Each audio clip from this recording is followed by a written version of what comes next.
Hey, what's up? Purpose Peace here, back with another video. I promise my car is not messy. This is my DoorDash box. But welcome in if you are new. Welcome back if you're already tried and true. You know, I love you, part of the gang. We here to get your mind, body, soul online and to just be honest and talk about and talk through things that aren't necessarily so openly spoken on. So, not really with the toxic positivity and just yes, everything has a potential to work for your good in the sense of understanding the lesson and morale behind it. However, life's and the struggle is real. It's hard out here for the pimp and the not pimps. I'm not a pimp, and it's hard out here. So I'm truly aware of, just the transitions of things. And in regards to transitions today, I wanted to really harp on just the role that mental health plays in our lives, because we can be as optimistic and as trusting and manifesting as we want to for a specific outcome and have a belief or faith that things will play out in a certain way, but we are not in control of that. What we are in control of is how we maneuver through those seasons of uncertainty and maneuver through the seasons of tribulation. And personally for me, I go through seasons. They're kind of like, you can mark them down when I'm gonna be just mentally in different spaces, and I have to keep track of that myself. And prior to being a mother, my mental health controlled me. I was not in control of that. I was completely bless you if you were my friend or part of my tribe in college, because those days were I was insufferable.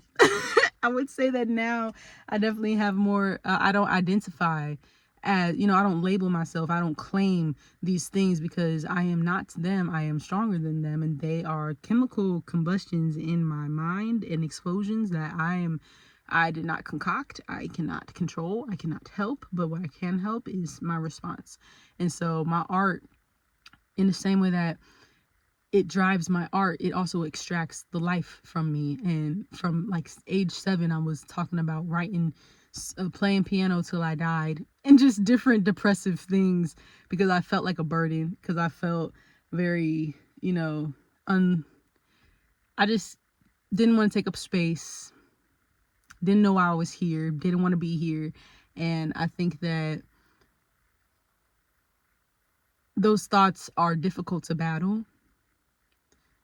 And when we allow them to depress us, when we just, I'm not going to do anything, when we lack the motivation, that's when it becomes very dangerous. And that's when the illness takes over. There's flare-ups, there's symptoms of things. So in my new stage of life, my mental health has also taken a new role. And so I don't have the choice of just laying down and doing nothing and not, I still sometimes forget to eat. I still sometimes, don't put myself first, but I don't allow it to be debilitating anymore, because I don't want to be somebody that my child has to heal from. And that was the biggest factor in me not wanting to be a mother, ever in my life, because I was terrified that I would just damage them as damaged as I was. And so it's honestly very healing to recognize that that is not the case, that it's not the straw that breaks the camel's back unless I make it the straw that breaks the camel's back. So one thing people cannot say about me is that I ever gave up, because I was able to look at the situation. The situation I was in was completely life-threatening. And so I chose to walk this journey with just my son and myself, because our safety is more important than what it would have been. And so and keeping him was most important to me. Just making sure that, or not even keeping him, it was more so making sure that he is raised in an environment that is loving, fitting, attuned to him, meets his needs and all that sort of thing. So I had to choose to combat my mental, because when we are not in control of our mental, it is controlling us. And I use it now as training grounds, and I recognize I'm not finding joy in the little things, when I'm not wanting to read with him, or when I'm not getting up every day to do my yoga and my meditations and my box breathing and just different tools that I teach my clients. When I'm not taking care of myself like that, that means something's coming up. Just like you start to get the sniffles, your throat starts to get a little itchy because you're about to get sick. And so being cognizant of the patterns, and being, which is partly why I became a coach, because I can see, like, when we are in a predicament, we don't necessarily see the blaring. We don't see how, we don't see the warning signs. We don't feel, we don't trust what we're feeling all the time. And our feelings are, sometimes inaccurate. And they just put another label on something. Circumstances that happen to us, we put the charge on whether they are positive or negative. And we are the ones who really allow them to be, we give the power to whatever it is. So if I say my depression, my anxiety, I'm becoming that. And that's not fair to me, because that's not who I am or what I am.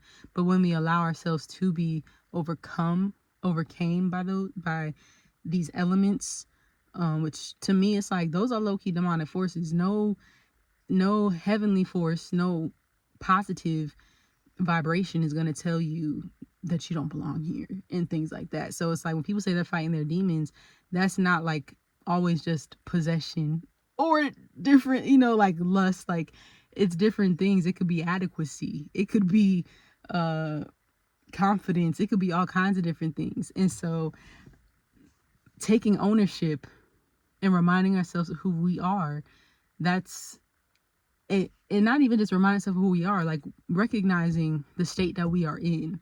It took me time to literally sit there with myself. I'm like, okay, let me acknowledge the symptoms that I'm experiencing. I'm scrolling through my YouTube, because if I had Instagram on my phone, if I had Snapchat on my phone, if I had Facebook on my phone, then I would be scrolling through those things. But I don't have them because I know that they can be vices. Like, I'm a proactive person, so I try to prevent things from happening before they happen, if there's been a pattern established within that realm, if that makes sense. And so I'm scrolling through YouTube trying to find something just to feel some noise. And I'm like, why am I trying to hear? Because I love silence, baby. Please. Like, I love music, and I absolutely adore nothing in the air. So when I'm wanting to fill my brain, that's a symptom. When I'm not happy to read with my child, that's a symptom. When I'm not happy to read, period, because I love learning. I absolutely love educating. Like Metamorphic Rock, and now I write poetry about, volcanic emotions and compare them to rocks. Like, I love me some metaphors. So it's like that's problematic. We have to be honest with ourselves.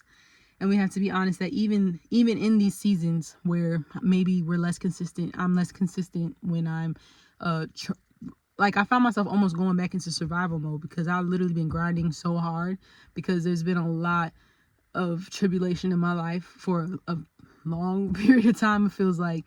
But I'm going to make sure I do everything I can do.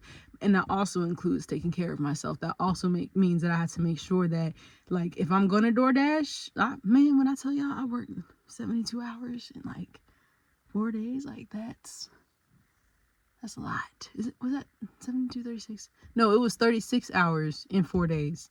So I pretty much worked 3 entire days. That's a lot. That's a lot. And so when I like fall back into a timeline that I worked so hard to get out of, the same way, like, we are so ingrained or we're genetically created, like wired to fall back into patterns, right? To fall into comfortability, to just do things. So like, I didn't even realize I stopped getting up every morning to do my yoga until one day I was like, you don't stress, you feel tight as heck, like you need to relax. Relaxing, everybody has their own medicine. You have to find your medicine. You have to understand what works for you. But when you are able to recognize your patterns, and when you are able to find what helps you ground yourself, and what brings you back to, your sanity or your safe place, or what brings you back to being able to really be sufficient within like yourself, like when you feel good enough for yourself, that's when everything else starts to also feel better. And I think that living life outside my intrinsic motivation for life was low before my child, but I'm still motivated to do anything else. Like I love writing music. I love art. I love doing everything that I'm very good at. And I've never felt good at life, I guess. So, but now, I know that it's all just training grounds. So if I feel a certain way, what I need to do is keep my guard up. If I'm getting hit, am I going to be reactive? Am I going to be responsive? If I am, something's probably wrong, because that's not me. I'm very patient. I'm very kind. I'm very loving. How do you talk to yourself, right? And I know that when I'm hard on myself, I only feel worse. So, and I'm with myself all the time. You're with yourself all the time. So how is it that we can, even though I'm inconsistent, I've been inconsistent, I am consistent though, but I know how you can be two things at the same time, right? And po body's nerfed, so you're not always going to be 100%, and that's okay. You got to make sure that you recharge, take care of yourself, especially in order to take care of others. But having, things that keep you accountable, that's what's most beneficial for our mental. I don't know if I said about how, like, the itch in your throat, I don't remember, because like sometimes when I'm speaking it just flows, but mental illness is not a permanent state. It's symptomatic. It has flare-ups. It's able to control you if you aren't learning yourself enough. And you have to, just like you had to learn your partner, just like you had to learn your children, just like you had to learn everything, you need to learn yourself every day. Something's changed. So we be looking in the wrong mirrors. We be worried about the wrong thing. So, but yeah, thank you for listening to my TED Talk.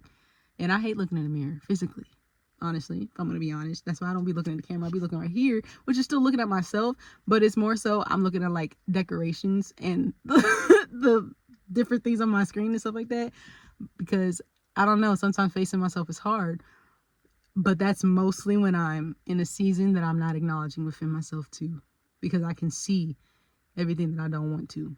And when we live our life based off of how we feel, we're living a very limited life. So, cheers. See you in the next one. It's already recorded too, so I'm finna post that next week.